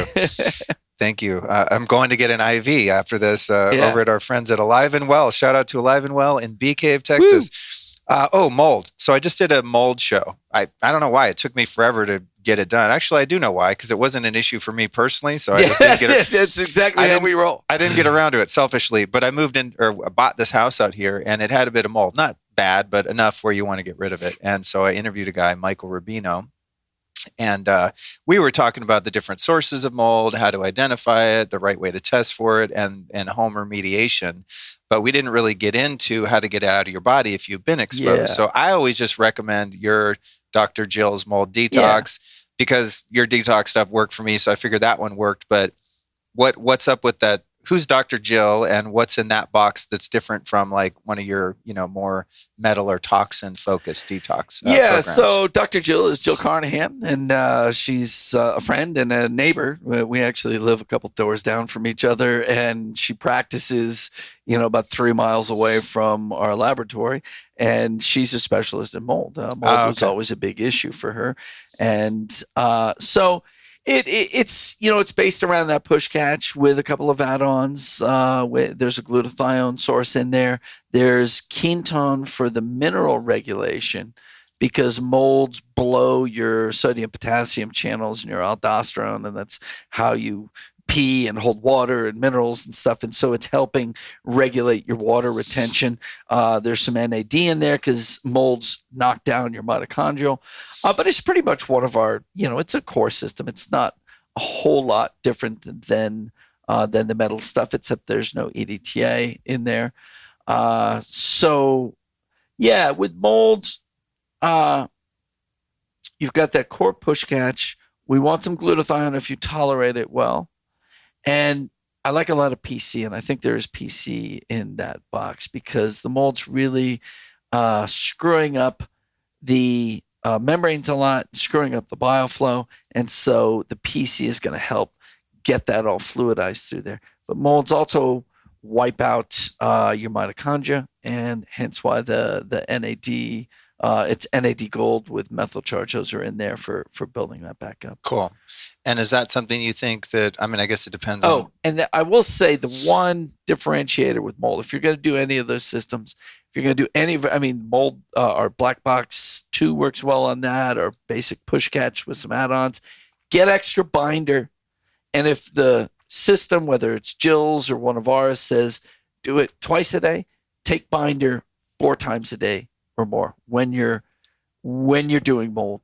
Because that's the big difference is you need binder more often because the mold toxins are always coming slowly out of the liver and they're being reabsorbed. So you need binder picking it off and taking it. Got it. And what would you recommend for women? And this is a question that's of course relevant to my life, but if a woman's getting ready to conceive and is just winging it and doesn't do any testing, which I wouldn't recommend if you live in the modern world. What would you recommend for a woman in terms of preparing for the highest likelihood of having a healthy baby, like testing for metals, mold, doing a detox before getting pregnant? Because the thing is, the thing about testing, we love to test, treat, test, but we don't have tests for everything that are out there. If there's 10,000 chemicals that are a possible problem to us out there, maybe we're measuring 20 of them, so you can get a false sense of security. I would test as much as you can. And if there's an obvious demon there, make sure you get rid of it first. If there's not, go through, 1 to 3 months of detox, push catch lots of PC in this because you're building all of your membrane structure because you're going to be donating to the child all the time. Also, I would do lots of ketone and other minerals in there to make sure that you're rebuilding as you're stripping. And have the multivitamin in there too. So you're both taking away and putting back at the same time. Got it. You could do those sequentially, but there's no reason you can't do that all at one time. So you want to get the stuff out. But then when you stop detoxing, give it at least a month before you go to try to have a kid. Because once you start mobilizing all this stuff, so there's a distribution between the tissues and the blood. And when you get really inflamed and really sick, you got all this stuff stuck in the tissues. Can't even see all the toxins in because you can only measure in the blood, and this whole challenge testing doesn't take it out of the cells. It only measures from the blood. And you'll see often you go into detox and you get much higher blood levels. They come up and then they take a while to come back down and be lower than what they were before. So 1 to 2 months after the detox, before you conceive. I mean, everybody's all anxious to get in there and make that baby. But if you just take a little bit of time, it'll be well worth it. Cool. Awesome. I'm glad we got to cover that. Yeah. And who have been 3 teachers or teachings that have influenced you in your work that you might share with us? Well, now, people who were teachers to me, my early teachers were Dietrich Klinghardt and Hal Huggins. They were big. Nice. They were the original mercury guys, and they were the first ones I brought my first IMD, our metal detox product, in our testing to. Those guys really got me launched into the world and got me going out there. And then, who else have I learned a lot from in this world? I'm going to give a shout out here, even though there's a lot of people who've taught a freaking ton along the way. I'm going to give Frank Schallenberger, that I've learned a lot from him. He's a big ozone guy. Yeah. What the best guy with a needle. What do you think about ozone as part of a detox protocol while we're on that? Yeah, well, it's a stimulant to your glutathione system. It's stimulant to your immune system. And so I would do ozone therapy along with detox for sure. And it's a hormetic stimulant. So it's a pro-oxidant, which is then stimulating your antioxidant response. Would you do it in conjunction with a push-catch kind of thing, or would you do one before the other? I would do it all at the same time. It's funny. I've never set an alarm on here, folks. That means the show's over. I've never set an alarm before because I'm like, I can be late, but today I can't. Yeah. So you would do it before ozone before? No, I would do them all at the. I would start on the push catch and then do the ozones. Okay. While in this background of push catch, so your body's getting used to dumping things, and then you get this stimulation from the ozone, and that's going to control some of the some of the growth in there. One of the problems with detox is when you have some sort of biofilm infection or chronic infection, creating inflammation, and inflammation blocks detoxing. You're trying to detox, but nothing's coming out. Often when you go and you kill some things, then whoosh, everything comes out. So if you're doing like a IV or rectal ozone, then that's going to knock out those biofilms and clear the path. Yeah. Cool. Yeah. Who's the third influence? Well, I gave... I did. Oh, you gave us 3. Klinghardt, Huggins, and Schallenberger. You're sharp. That Yohimbe worked. Yeah. All right. There's one more question I'm going to sneak in real quick because I just thought of it. Did you feel that during this? Oh, yeah. Yeah, because my sleep, we had all these thunderstorms here last night. Oh, my God. 4:00 last night. I'm not used to that. 2-3 hours. They were it was like a war zone. My it was sleep, the loudest thunder. I was like, this is going to be terrible. Yeah, in LA, I'm used to gunfire. Yeah, that's so powerful. But my sleep sucks. So walking in here today, I was like, how am I going to do this? So yeah, it did feel it. Yeah, it was amazing. But I wanted to ask you, is there anything you can think of that people could take internally to help them be more resilient against EMF? NAD. Oh, no shit. Any of the AMPK, sirtuin, NAD world.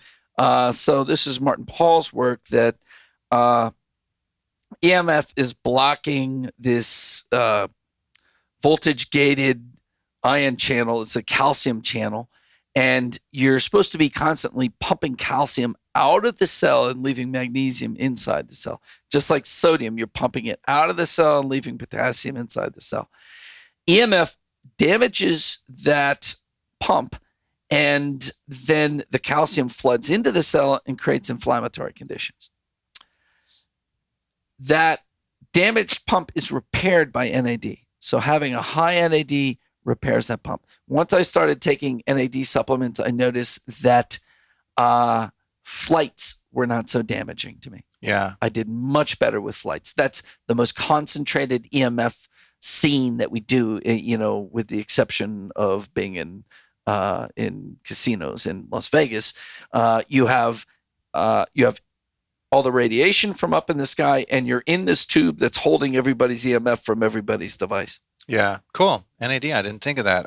I've heard that you want to up your magnesium levels because of that calcium influx issue. Yeah, so that's one way of looking at it, but repair the pump so it segregates black and white and doesn't make gray. Right. And then what about molecular hydrogen, the hydrogen tabs? I do those a lot when I fly. They seem to help a lot, but I've heard that could help make you more resilient. Yeah, probably could. And what is hydrogen? It's an AMPK activator. Oh, really? Yeah. Oh, no shit. Yeah. That's cool. I didn't know that. Light NRF2, pretty good AMPK activation. That's why it's used in all these weight loss scenarios. Got it. Cool. All right, dude. Where can we find you? QuicksilverScientific.com? QuicksilverScientific.com. Dr. Christopher Shade on Instagram. Numerous other Instagram and Facebook sites for Quicksilver that I don't control. But it's really the QuicksilverScientific.com, and you'll be split into a consumer or a practitioner site. Practitioner site just has more data sheets and access to different things that aren't on the consumer site. But we do a lot of webinars. There's a lot of podcasts of me out there. Yeah. So there's a lot of educational resources. Yeah, thanks, dude. You're a wealth of information. And thanks again for coming out to Austin to see me. Oh, it's great to see you. Yeah, and it's great to be in person. Yeah, touch. It is. Yeah, human Look, touch. I'm not even gonna wash my hand afterward because my immune system's on point. That. You know it. Yeah. All right, dude. Thanks for coming out. Thank you.